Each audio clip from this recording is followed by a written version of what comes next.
Consider supporting this podcast on Patreon.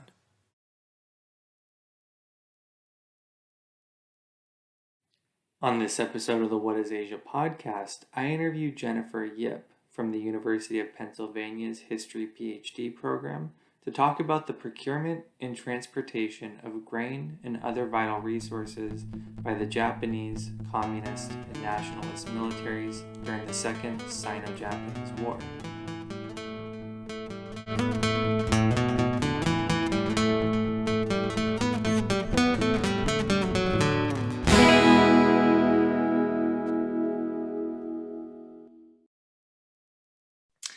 Jennifer, thanks for coming on this episode of the What is Asia podcast. Thank you for having me. So you study military history in a sense, but an aspect of it that maybe people don't think about quite as much, which is grain transportation and transportation of necessary supplies for people to survive and operate. And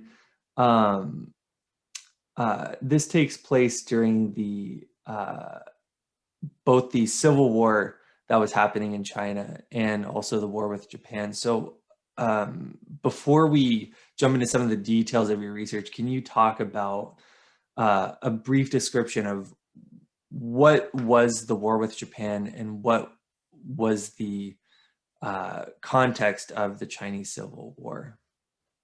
Okay, where does one start?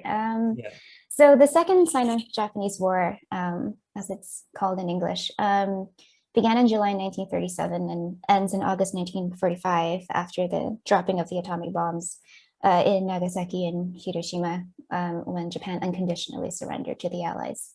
I think it has to be seen within the context of very aggressive Japanese imperialism, especially in the 1930s. So in 1931, there was a staged explosion on a railway track, and the Japanese Imperial Army took over the area of Manchuria and created a puppet regime there.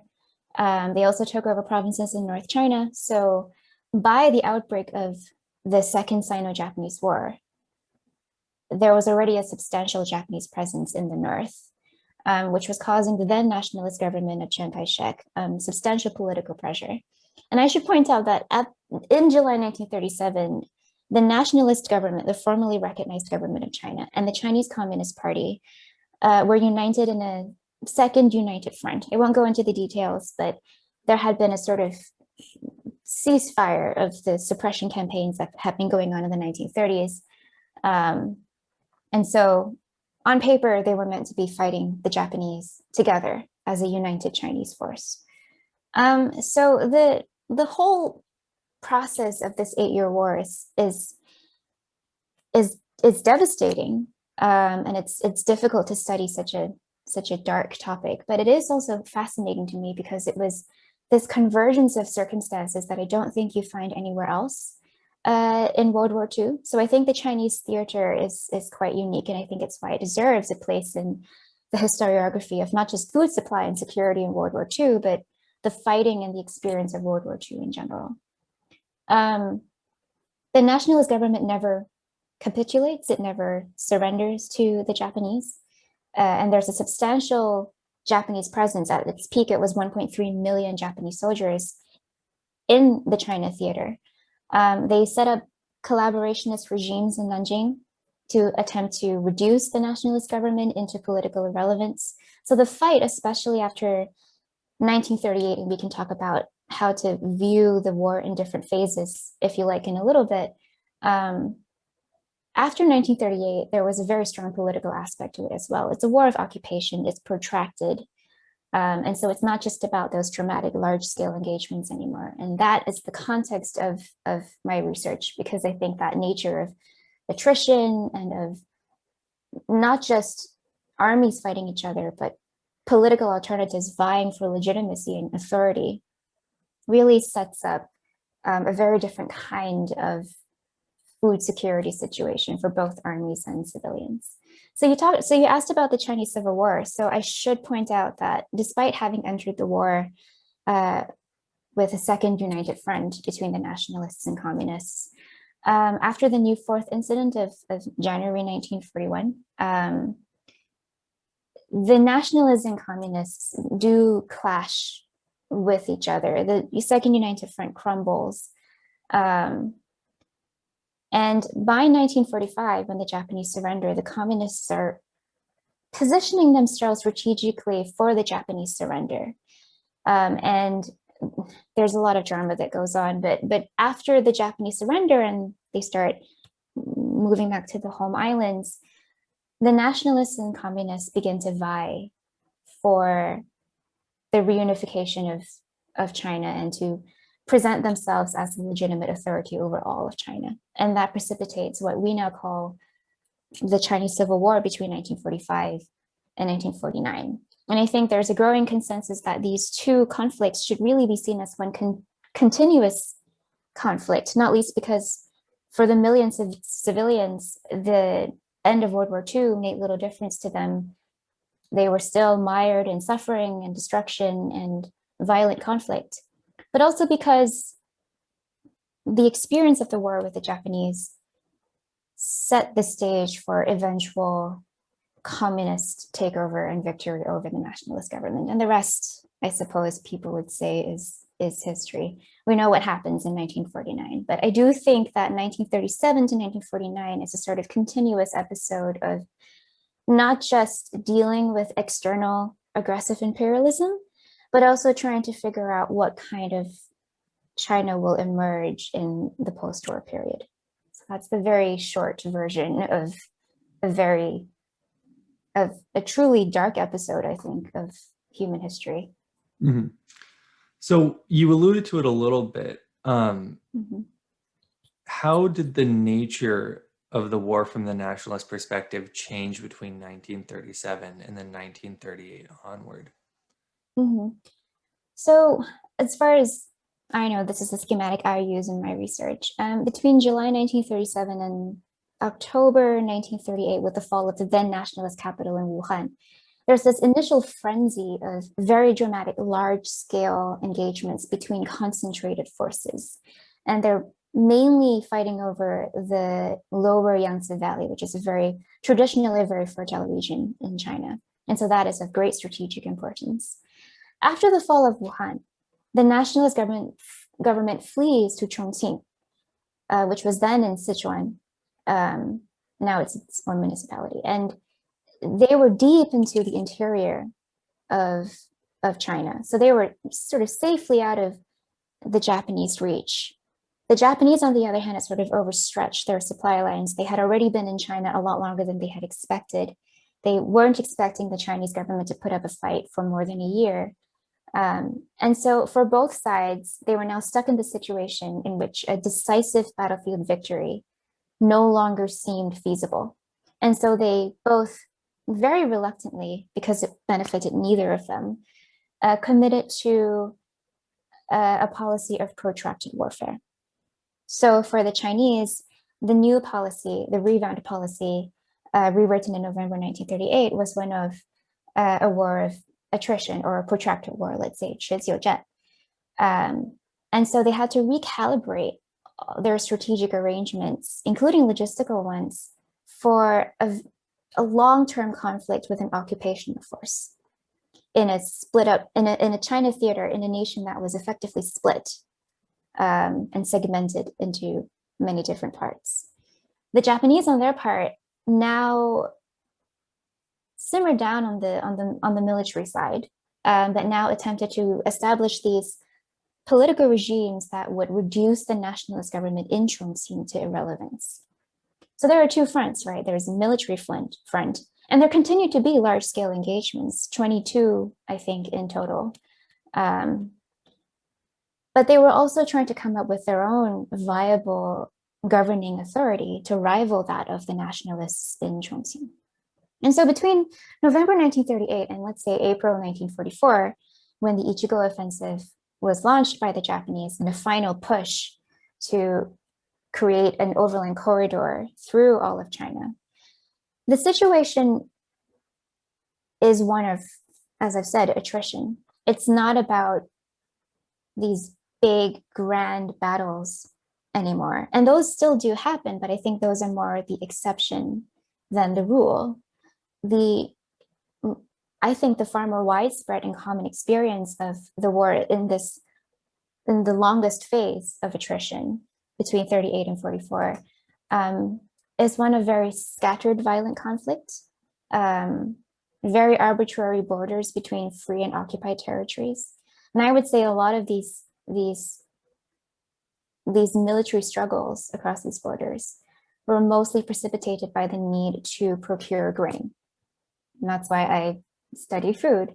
But the main difference, to summarize, between 1937 and November 1938 is that both belligerents, the nationalist government and the Japanese, decide that it's time to temporarily relinquish the goal of a truly decisive victory that will annihilate the other side militarily and settle down instead for a protracted warfare, a competition of resource acquisition. And that's the main difference. That changes slightly after April 1944. But I think since it's, the longest phase of the war, it is the primary experience of the conflict. And because it's less dramatic, it tends to get overshadowed by the large scale battles. You talk about specifically how important grain is in this story. Were there any other food stocks besides grain that were of deep importance to either the nationalist or the Japanese military? So I should clarify, when I say grain in Chinese, it's liang. So I've decided to translate that as grain, primarily because what people frequently meant at the time was what we would now consider carbohydrates. So this depends on the region of China, right? But rice, flour, corn, sorghum, millet, sweet potatoes, these were the most prized of food supplies because they were carbohydrates. They were the staple of Chinese diets. Other food stocks, meat less so. There was very little meat in as far as I'm aware, in Chinese soldier diets, just because it was hard to come by, especially in wartime. Vegetables were a staple, but you don't see people getting as concerned about the supply of cabbage as you do about rice or millet. I would say salt is another really interesting area of research that no one has, that I know of, has really concentrated their attention on just yet. It was a major source of government revenue, and for the Japanese as well. So it was very lucrative. But salt was also an integral part of diets for both the Chinese and Japanese. So I would say salt, but I haven't looked into it yet, just because they had separate, bureaucratic organs dedicated to grain and to salt. So it's too much in a single dissertation to look at both. Maybe I should also mention that this is the time of general development in nutrition science in China. This is when, obviously with the help of the Americans, there was a lot of scientific collaboration in this area to figure out how to not just most effectively, but also most efficiently feed their troops to carry on this protracted war effort. Yeah, so actually that last part of your answer sort of leads into my next question, which is that Chiang Kai-shek famously had a relationship with Stilwell, although it was a poor relationship. I wonder if his relationship with Stilwell or other members of the American government had some effect on him getting for his soldiers the necessary resources that they needed, and how decisive that was in battles going forward, or just in the nationalist military's general operations. So I have to concede that the US forces were mostly based in the China, Burma, India theater. So in the Southwest, feature less in the dissertation, just because most of their aid does not come in the form of food, and mostly comes in the form of oil or ammunition or other material. So they feature much less. But the Chiang-Stilwell paradigm of examining the Second Sino-Japanese War, I think, has been sort of not shunted, but left aside in order to ask different questions. I'm not going to, assign importance here. But now I think the scholarship has focused mainly on in Chinese decision making, and how, for example, the pressure to provide for not just troops but also civilians affected state making or nascent nationalism, and so on. So I think the historiographical vision has sort of turned inward to look at China as a government and a state in itself, and less as a sort of appendage to the American war effort in Asia. However, not specific to Stilwell specifically, and there are brilliant studies that I can point audiences toward if they like, but I think US and British observers, for my purposes at least, are absolutely critical, because they were the ones who were on the ground either as reporters or as embassy representatives, writing reports of what they believe to be the reality within the Chinese armies or among civilian communities, without the veneer of that comes with bureaucratic documents sometimes. Sometimes when you're reading a bureaucratic report, you have to sort of read between the lines.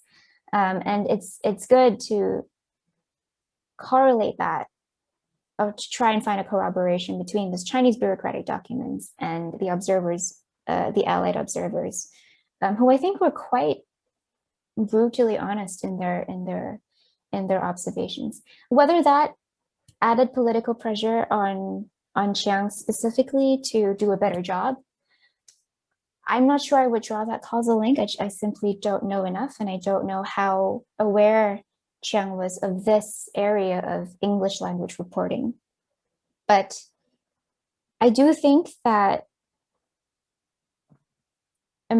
American and British observers were quite critical of the internal workings of the nationalist government. And I'm not sure how much of that criticism filtered back to Chiang. I also suspect that their criticisms may not have been used to him. But no, I don't know if his relationship with Stilwell specifically or with other Allied observers or representatives pressured him specifically to do a better job when it came to provisioning. I think he was receiving quite enough pressure from his own commanders, who were quite aware of their dire logistical straits by the time the Americans were in the picture. I wonder, looking from the communist perspective for a moment, the communists were notably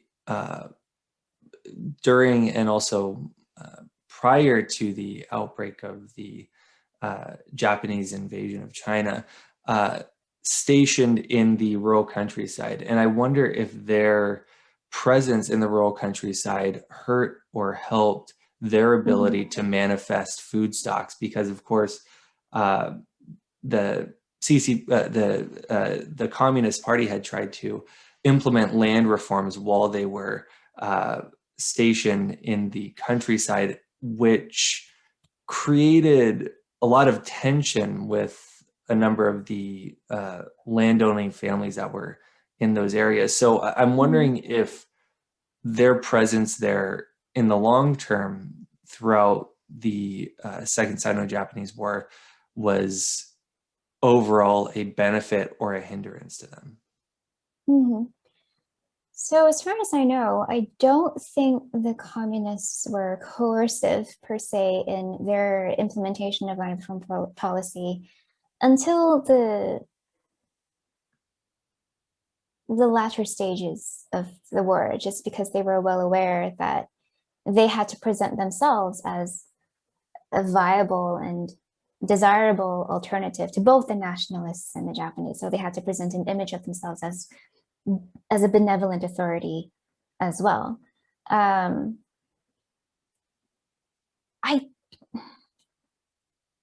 I don't know if, well, I will say this. I think they're having secured much great support in the countryside, placed them quite well to compete with the communists, compete with the nationalists for political authority after the war, because the nationalists couldn't rein in post-war problems such as rampant inflation in the urban areas, which was their final political stronghold. So when the nationalists lost the support or the trust of the urban populations, which had always been their demographic, they no longer had popular support to rely on. Conversely, the communists, having remained in the countryside for much of the war and established themselves there and put down very deep roots in most of the countryside, were in quite a good position to present themselves as an alternative and to mobilize for the eventual outbreak of full-scale civil war. I think their wartime relationship with the landholding families or the gentry in local communities was not extremely friendly, but as far as I know, it was perhaps a working relationship, insofar as they were aware that in order to mobilize local communities against the Japanese down to the level of the household, they did require at the very least, the cooperation of people who held authority within these communities. And so there was a lot of cooperation with Baozi leaders, for example, or the gentry. And there was a lot of internal discussion within the CCP and the 8th Route Army and the New Fourth Army authorities as well, the extent to which they should cooperate with this class of civilians. And I think they were quite successful in this area of cooperation. And I think that did lend them a political hand when they finally turned their attention to deciding who was going to rule over China after the Japanese made their exit. So I think, in conclusion, I guess, they were quite successful in establishing themselves in the countryside. And when the nationalists lost the support of much of the urban population, they had no leg left to stand on. I wonder if over the course of the Second Sino-Japanese War, did the nationalists try to reform their image in any way, or did they try to use propaganda to sort of muster up more support from rural agriculturalists in order to ensure that they were able to get the agricultural supplies that they needed? Yeah, that's a great question. So there was a great abundance of really fantastic scholarship on nationalist efforts to mobilize urban populations and to provide welfare and provide for, the up to, I think the estimate can go up to 65 million internal refugees who fled from the eastern coast to the interior into cities like Chengdu and Chongqing. But when I study grain transport in particular, for example, the image of mobilization is frequently one of a farmer and of a peasant who trundles along a dirt path with an ox cart laden with grain for the nearest military garrison. And so the image of mobilization was actually extremely rural. And so, yes, there was a great deal of wartime propaganda that I think spoke specifically to the population in the countryside, that they too were a part of this national war effort, that even the most remote, most removed communities who previously had not had much of an opinion on or any relation to the politicking in the urban areas were suddenly this integral part of a war effort. And I think that's the importance of studying grain, because not only were these rural populations producing this precious grain, they were also mostly the ones being mobilized to transport them. The supply and baggage troops of the nationalist armies were never sufficient to provide the transport labor required to circulate grain within the nationalist theater. there was substantial civilian mobilization in order to make that happen. And so a lot of these civilians were from the countryside. And when we consider supply lines, these were supply lines that connected extremely remote communities. And so when they built courier stations or had to mobilize local communities to provide for the porters who were passing through, that I think was when they got roped in irrevocably into the sense of a national population, a national community. I'm not going to make these grand arguments about theoretical arguments about nationalism, but I do think a large part of propaganda, especially when you look at grain production and transport, did speak to a population that resided primarily in the countryside and had previously been marginalized from national decision making. I just had a couple more questions here before we wrap up.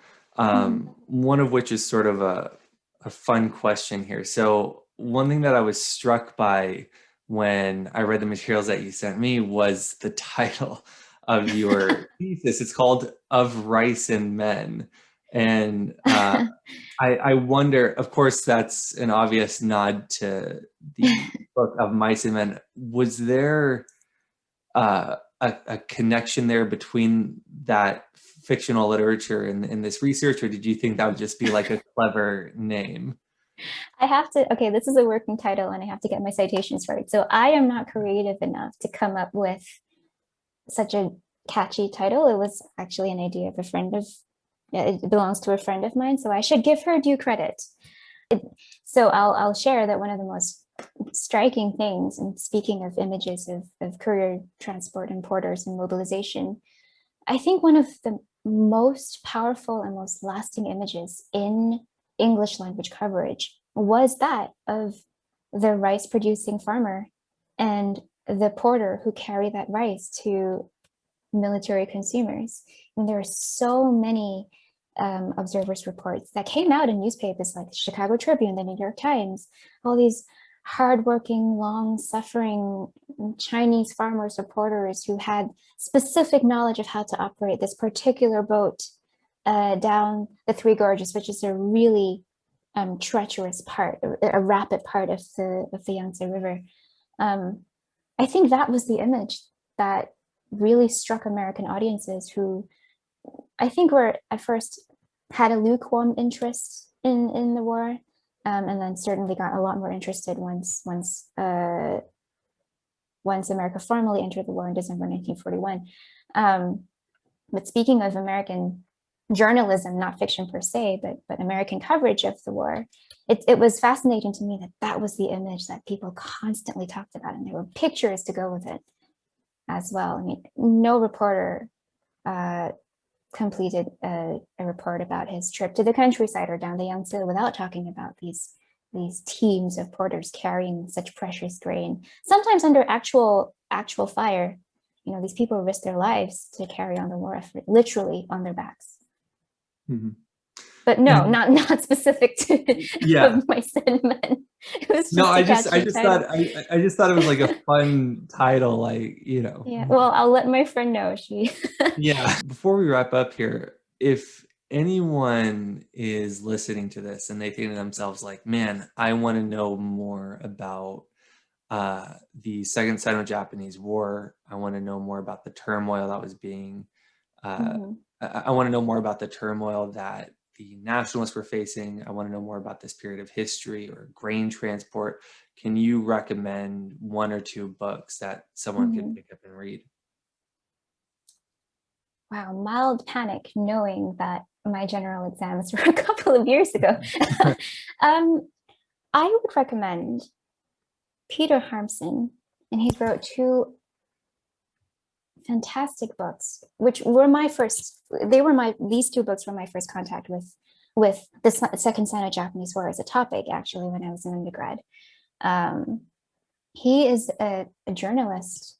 He wrote this fantastic cover account of the Battle of Shanghai in August to November 1937, which was the opening of the war. Right. You know, fantastic use of material, beautifully written, with this incredibly sobering sense of of humanity. So if anyone wants a read that, you know, is extremely rigorous in its research, but also doesn't get too jargony, speaking of, that was the first book I ever read about the Second Sino-Japanese War. And if it helps, it was what got me to start a career on it. So granted, it's about the first 6 months of the war, but I think it's a really good place to start.